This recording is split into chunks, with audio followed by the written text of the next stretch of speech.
इस वीडियो में मैं आपको क्लास 12th के हिस्ट्री का चैप्टर नंबर 2 राजा किसान और नगर इसका पार्ट 3 करवाने वाला हूँ। इससे पहले पार्ट 1 और पार्ट 2 मैंने अपलोड कर दिया इस चैनल पे। अगर आपने ना देखा हो तो वहाँ जाके देख सकते हो। इस वीडियो में मैं जितने भी टॉपिक्स को कवर कराऊंगा उस पर बेस्ड जो PYQ क्वेश्चन है उसको भी मैं इसमें सॉल्व करवाने वाला हूँ। सो वीडियो को शुरू से एंड तक पूरा जरूर देखना। देखो स्टार्ट करते हैं वीडियो को। टॉपिक है एक आरंभिक साम्राज्य। ठीक है, अब जो ये आरंभिक साम्राज्य इसमें हमें पढ़ना है मौर्य साम्राज्य के बारे में। इसमें हम पढ़ने वाले भी मौर्य साम्राज्य के बारे में कि किस प्रकार से साम्राज्य मतलब कहाँ अवस्थित था, किसने इसको मतलब स्थापित किया, इस तरह की चीजें हम इसमें देखने वाले हैं। तो देखिए, मगध के विकास के साथ साथ मौर्य साम्राज्य का उदय हुआ। देखो, मगध के बारे में हमने पिछले क्लास में पढ़ लिया है। ठीक है, जब हम महाजनपद पढ़ रहे थे उसमें हमने मगध के बारे में देखा था डिटेल से। अब हम पढ़ना है कि देखो जैसे जैसे मगध पावरफुल होता जाता है उसके साथ साथ एक उस वहाँ पे एक साम्राज्य अस्तित्व में आता है। ठीक है, जिसे कहते हैं मौर्य साम्राज्य। मौर्य साम्राज्य के जो संस्थापक हैं वो चंद्रगुप्त मौर्य हैं। ठीक है, नाम याद रखना, एक नंबर में पूछ लेता है कि जो मौर्य साम्राज्य के जो संस्थापक वो चंद्रगुप्त मौर्य हैं। ठीक है, और लगभग जो टाइम पीरियड है जब इस मौर्य साम्राज्य की स्थापना की जाती है वो 321 ईसा पूर्व है। तो इनका शासन था, और जो इनका जो शासन था वो पश्चिमोत्तर में अफगानिस्तान और बलूचिस्तान तक फैला था। मतलब भारत के साथ साथ ये जो मतलब साम्राज्य था ये आपको अफगानिस्तान तक देखने को मिलता है। अफगानिस्तान और बलूचिस्तान तक आपको ये देखने को मिलता है। उनका पुत्र मतलब जो चंद्रगुप्त मौर्य के बेटे थे उनका बेटा, ठीक है, उनका बेटे का नाम था अशोक। मतलब देखो, जो चंद्रगुप्त मौर्य हैं इनके बेटे का नाम था बिंदुसार और बिंदुसार के बेटे का नाम था अशोक। ठीक है, इसलिए लिखा इनका पुत्र जो अशोक है, अशोक ने आरंभिक भारत का सर्वप्रसिद्ध शासक माना जा सकता है क्योंकि उन्होंने कलिंग पर विजय प्राप्त की थी। ठीक है, और मौर्य साम्राज्य में जो सबसे जो महत्वपूर्ण जो शासक है वो अशोक को ही माना जाता है। और इन्हीं के टाइम पीरियड में जो मौर्य साम्राज्य था एक बहुत बड़े विशाल क्षेत्र तक फैला। इसके अलावा देखो अगला जो टॉपिक वो है कि मौर्य साम्राज्य के बारे में जानकारी प्राप्त करना। ठीक है, यहाँ से बहुत बार क्वेश्चन आया है और हर बार यहाँ से क्वेश्चन आता ही आता है कि आखिर वो कौन कौन से सोर्स हैं जहाँ से हमें मौर्य वंश के बारे में जानकारी देखने को मिलती है। तो देखो, पहला है पुरातात्विक प्रमाण। पुरातात्विक प्रमाण में क्या है, मूर्तिकला देखने को मिलती है। ठीक है, कहने का मतलब ये है जो पुरातात्विक प्रमाण है वो हमें मौर्य साम्राज्य के बारे में बताते हैं जिसमें हमें मूर्तिकला देखने को मिलता है। अब मूर्तिकला से क्या किस तरीके के प्रमाण मिलते हैं, कहने का मतलब ये है तो जो मूर्ति होते थे ये जो दिखाती है समाज को दिखाती है, जो मूर्ति है ये समाज को दिखाती है। इसके अलावा उस समय की जो विख्यात तकनीक है, ठीक है, टेक्नोलॉजी है उसको दिखाती है। धर्म के बारे में बताती हैं मूर्तियाँ। तो इन सब ये जो मूर्तियाँ हैं इन मूर्तियों से हमें उस समाज के बारे में, तकनीक के बारे में, धर्म के बारे में, उस साम्राज्य की इन सब चीज़ों के बारे में हमें देखने को मिलता है। इन सब चीज़ों के बारे में हमें पता चलता है। इसके अलावा जो दूसरा प्रमाण है वो समकालीन रचनाएं। ठीक है, मौर्य वंश के बारे में जानकारी देने में एक समकालीन रचनाओं का भी एक महत्वपूर्ण योगदान है। ठीक है, जैसे चंद्रगुप्त मौर्य के दरबार में जिन्होंने इसकी स्थापना की थी, तो चंद्रगुप्त मौर्य के दरबार में एक यूनानी राजदूत आया था, उसका नाम था मेगस्थनीज। ठीक है, अभी हम आगे उसके बारे में भी देखेंगे। तो जो उसका राजदूत था उनके द्वारा लिखा गया विवरण, मतलब देखो क्या है, उन्होंने एक विवरण लिखा था। ठीक है, इन्होंने कुछ बातें लिखी थी क्योंकि उस टाइम पीरियड पे क्या होता था ना, विदेशों से जो राजदूत वगैरह आया करते थे, ठीक है, यात्री वगैरह आया करते थे और अपने अभिलेख वगैरह लिखा करते थे। अभिलेख तो नहीं, मतलब अपनी यात्रा वृत्तांत के बारे में लिखा करते थे। जिस प्रदेश में जाते थे, जिस क्षेत्र में जाते थे वहाँ के बारे में अपनी यात्रा वृत्तांत लिखा करते थे और फिर वापस अपने देश में आकर उसको प्रकाशित करते थे। तो जो ये जितने भी राजदूत होते थे, यात्रियाँ वगैरह होते थे, उनका मेन काम यही होता था। तो चंद्रगुप्त मौर्य के दरबार में भी एक यात्री आया था, ठीक है, जिसका नाम था मेगस्थनीज, वो यूनान से आया था। तो उसने भी जो विवरण लिखे वो आज भी उपलब्ध है। उसके बेसिस पे भी हमें मौर्य वंश के बारे में जानकारी मतलब मिलती है। इसके अलावा एक और जो स्रोत है, ठीक है, जो लिखित स्रोत है उसका प्रयोग किया था वो है अर्थशास्त्र। ये भी एक स्रोत है। ठीक है, और जिसकी रचना जो है वो कौटिल्य या फिर चाणक्य ने की थी, जो चंद्रगुप्त के मंत्री थे। मतलब चंद्रगुप्त के दरबार में एक मंत्री थे जिनका नाम था कौटिल्य या चाणक्य। इन्होंने अर्थशास्त्र की रचना की थी और इस अर्थशास्त्र में उन्होंने मौर्य वंश के बारे में जो राजनीतिक जो क्रम है उसको दिखाया था, राजनीतिक कर्म बताया था, समाज कर्म बताया था, धर्म कर्म बताया था। तो इनसे भी हमें मौर्य वंश के बारे में जानकारी देखने को मिलता है। ठीक है, इसके अलावा जो तीसरा है, ठीक है, यहाँ पे जो तीसरा है वो है जैन और बौद्ध धर्म के पौराणिक ग्रंथ। जैन धर्म और बौद्ध धर्म के भी जो ग्रंथ है उसमें भी हमें मौर्य वंश के बारे में कुछ जानकारी देखने को मिलती है। ठीक है, ये भी इनका थोड़ी बहुत इनकी भी व्याख्या करते हैं। तो ये भी एक मतलब महत्वपूर्ण सोर्स है जो मौर्य वंश के बारे में जानकारी देते हैं। इसके अलावा जो चौथा है, ठीक है, पहले हमने दो तो देख लिया, जो चौथा है वो है अशोक के अभिलेख, ठीक है। और इन सभी में से सबसे महत्वपूर्ण जो है वो अशोक के अभिलेख है, जो मौर्य वंशकाल में डिटेल्स जानकारी देते हैं। अब देखो, जो अशोक है क्या करते हैं ना, पॉलिश किए हुए पत्थरों पर तथा स्तंभों पर प्राकृतिक भाषा वो भाषा होती है जो जनमानस की भाषा होती है, जिसको जनता बोलती है, वो प्राकृतिक भाषा कहलाती है। तो प्राकृतिक भाषा में लिखवाए जाते थे। मतलब अशोक ने क्या है, बहुत सारे पत्थरों पर, ठीक है, और स्तंभों पर अभिलेखों को लिखवाया, और जो अभिलेख जो लिखे जाते वो प्राकृतिक भाषा में होते थे, ताकि जनता उसे समझ सके।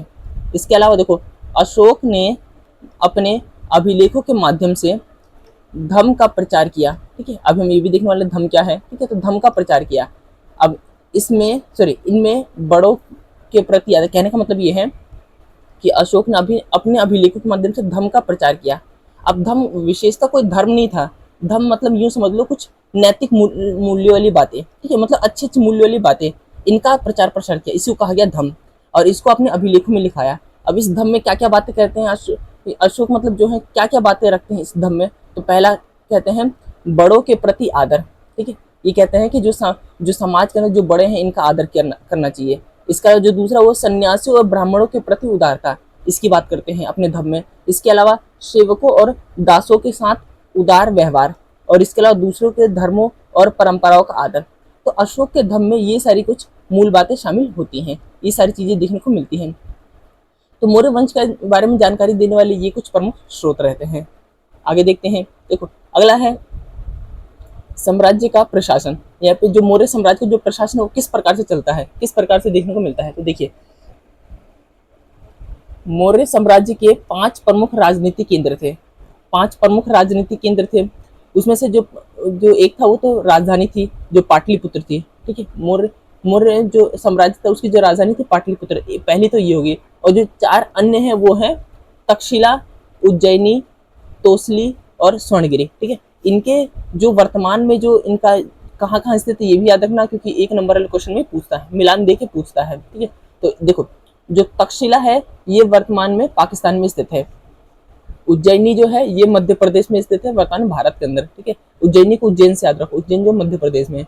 तोसली है ये है उड़ीसा के अंदर है, और जो स्वर्णगिरी ये कर्नाटक के अंदर है, ठीक है। लिख लेना, 1 नंबर में ये इस तरीके से मिलान देकर पूछता रहता है। एक क्वेश्चन आया भी और मैं इसको भी कराऊंगा।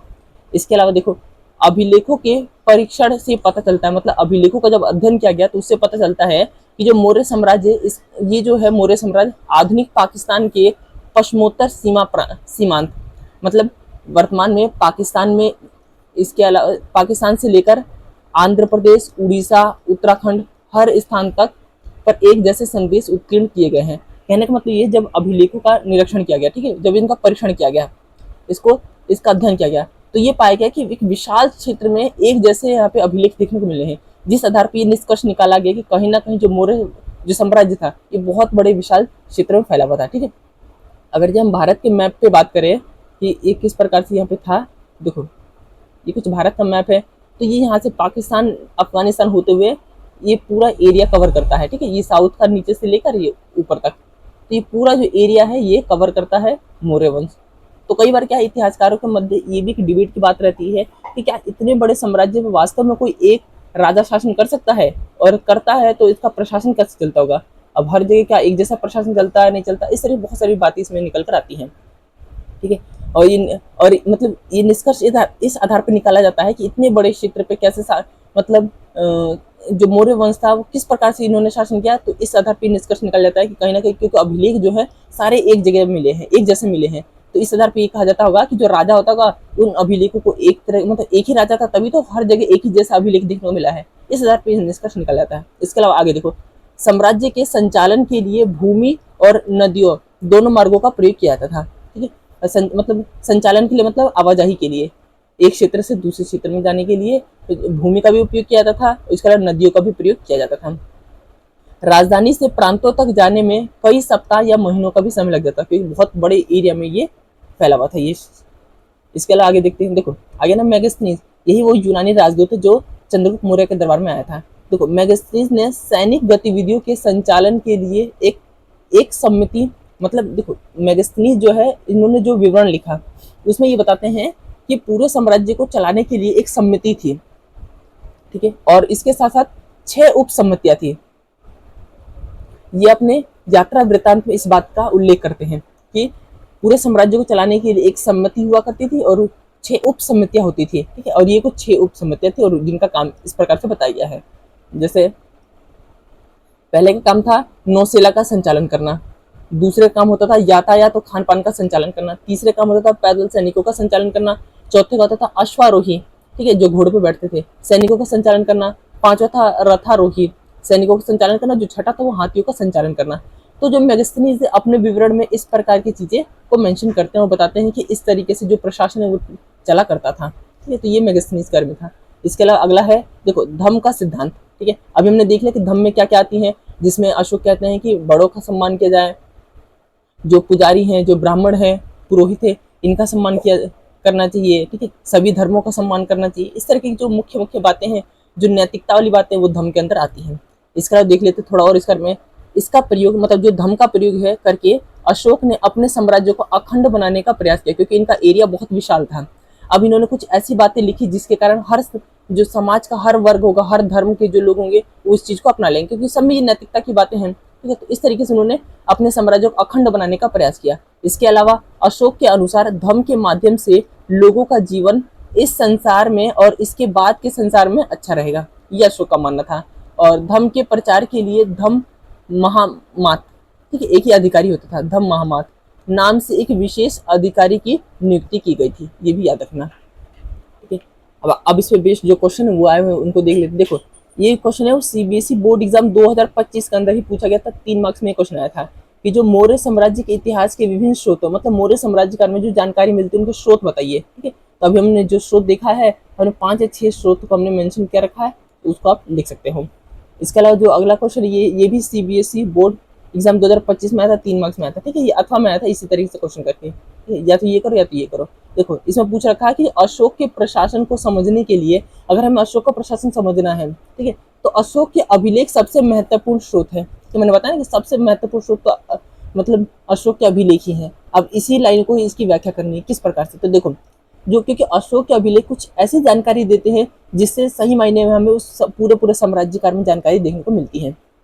जैसे अशोक के अभिलेख में देखो मौर्य साम्राज्य का विस्तार देखने को मिलता है, मतलब क्योंकि अशोक के अभिलेखों में हमें ये मिल रखा है कि यहाँ पर क्या है, जो इसका जो विस्तार है वो बहुत विशाल इलाके में था, ठीक है। क्योंकि अगर आप देखोगे तो हमने अभी देखा इसका एक छोटा सा एक रफ मैप हम इस तरीके से ड्रॉ कर ले, ठीक है, देखो इस तरीके से हमने एक रफ मैप ड्रॉ कर लिया। तो अब अशोक के अभिलेखों से हमें ये पता चलता है, क्योंकि अशोक के अभिलेख जो है वो आपको यहाँ पे पाकिस्तान में भी देखने को मिला है, यहाँ पे उड़ीसा में देखने को मिला है, ठीक है, कर्नाटक तक देखने को मिला है, कर्नाटक, आंध्र प्रदेश, ठीक है, इधर मध्य प्रदेश, इधर उत्तराखंड, इन बड़े बड़े इलाकों में तो इस तरीके के बहुत बड़े विशाल क्षेत्र में देखने को मिले हैं, जिसके आधार पर ये निष्कर्ष निकाला जाता है कहीं ना कहीं जो मौर्य साम्राज्य का विस्तार है वो बहुत विशाल भाग में फैला हुआ था।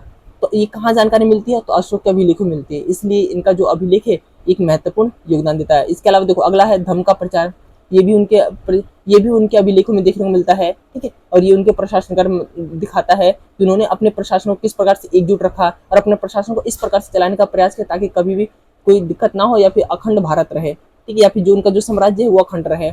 इसके अलावा अगला जो है मौर्य साम्राज्य के राजनीतिक केंद्रों की जानकारी, उनके अभिलेखों में उनके जो राजनीतिक प्रमुख राजनीतिक केंद्र है इनके बारे में भी जानकारी देखने को मिलती है।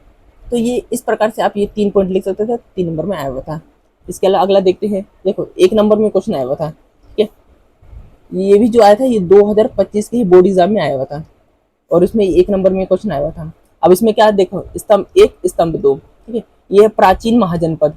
हालांकि इस टॉपिक से तो नहीं है, इससे पहले जो पार्ट 2 किया था उसमें हमने महाजनपद का में पढ़ा था, ठीक है, उसमें से क्वेश्चन था। अभी क्वेश्चन मेरे से छूट गया था तो मैंने सोचा इसमें कर देता हूँ आपको। एक तरफ आपको प्राचीन महाजनपद दिया और एक तरफ दिया वर्तमान क्षेत्र, और इस तरह से 4 ऑप्शन दिया हुआ है। देखो इसको करते कैसे, ए बी सी डी जो है ना वो ये वाले हैं, ए बी सी डी ये वाले हैं, ठीक है। अब नीचे हमें बस मिलान करना है। तो अब देखो अब जब भी ऐसा क्वेश्चन आए ना तो ऐसे में क्या है, अगर आप कोशिश करो ना, अगर आप एक सही पहचान लोगे इसमें तो ज्यादा चांस है कि इसमें आपको आंसर मिल जाता है, ठीक है। मैं आपको करके बताता हूँ। देखो जैसे पहला है मगध। अब हमें देखना है कि वर्तमान में मगध कहाँ स्थित है, तो वर्तमान में जो मगध है वो पटना में स्थित है, बिहार में। मतलब जो ए का होगा ना वो 3 होगा। अब यहाँ पे ए रहा, अब इसके नीचे देखो 3 कहाँ है, जिसमें 3 होगा वही होगा आंसर। ए में 3 है, देखो बी में 4 है तो ये हो जाएगा गलत। इस तरीके से आप इसको तो ऐसे हटा सकते हो। सी में भी 3 और डी में भी देखो 2, तो इसको हटा सकते हो। तो इस तरीके से देखोगे तो 2 ऑप्शन ऐसे ही गलत हो जाएगा, ठीक है। केवल एक ही मतलब आपको ने एक पता लगा, इस तरीके से पता चलेगा कि या तो ये आंसर होगा तो सी आंसर होगा। ठीक है, अब अगला देखो, देखो जो अवंती है, ठीक है, अवंती गांधार कौशल, ये थोड़ा मतलब डिफिकल्ट हो सकता है। तो देखो जो अवंती है ये आपका पड़ता है उज्जैन के अंदर, ठीक है, याद रखना। अब नेक्स्ट टाइम जो एग्जाम होगा उसमें भी पूछ सकता है। तो अवंती जो उज्जैन मध्य प्रदेश के अंदर, मतलब जो दो का होगा चार। अब देखो यहाँ पे बी है ना, दो में जहां जहां चार होगा वो आंसर। तो यहाँ पे देखोगे पहले में तो ए है, तो ये अपने आप ही गलत हो जाएगा। बी पहले ही गलत हो चुका था, डी पहले गलत हो चुका था, तो बचा सी। ठीक है, मतलब पहले दो से हमने आंसर निकाल दिया। इसका मतलब देखो अवंती जो उज्जैन में है, गांधार जो गांधार है वर्तमान के अंदर पूर्वी अफगानिस्तान के अंदर है। ठीक, गांधार ये पूर्वी अफगानिस्तान के अंदर, इसको याद रखना। और जो कौशल है, कौशल जो कहाँ पे, अयोध्या पटना के, सॉरी उत्तर प्रदेश के अंदर है। तो इस तरीके से ऑप्शन नंबर जो सी होगा वो होगा राइट आंसर। और इस तरीके से मैंने पार्ट थर्ड के अंदर क्या है, जो मौर्य साम्राज्य कार्य में और उनके जो प्रशासन कार्य में, इसको मैंने आपको एक्सप्लेन किया। इसमें मैंने पूरे जो टॉपिक है उसको मैंने बिल्कुल शॉर्ट फॉर्म में आपको मतलब शॉर्ट फॉर्म में समझाने का प्रयास किया। आप चाहो तो साथ साथ इसके नोट्स बना सकते हो। ठीक है, इससे आप बहुत जल्दी इसका रिवीजन भी कर पाओगे। और इस तरीके से मैं इसमें कोशिश करता हूँ जो PYQ क्वेश्चन है वो उसको भी मैं इसमें साथ साथ करते रहूँ। इसके अलावा अगले वीडियो में हम आगे जो टॉपिक्स है उनको हम इसमें कवर करने वाले हैं।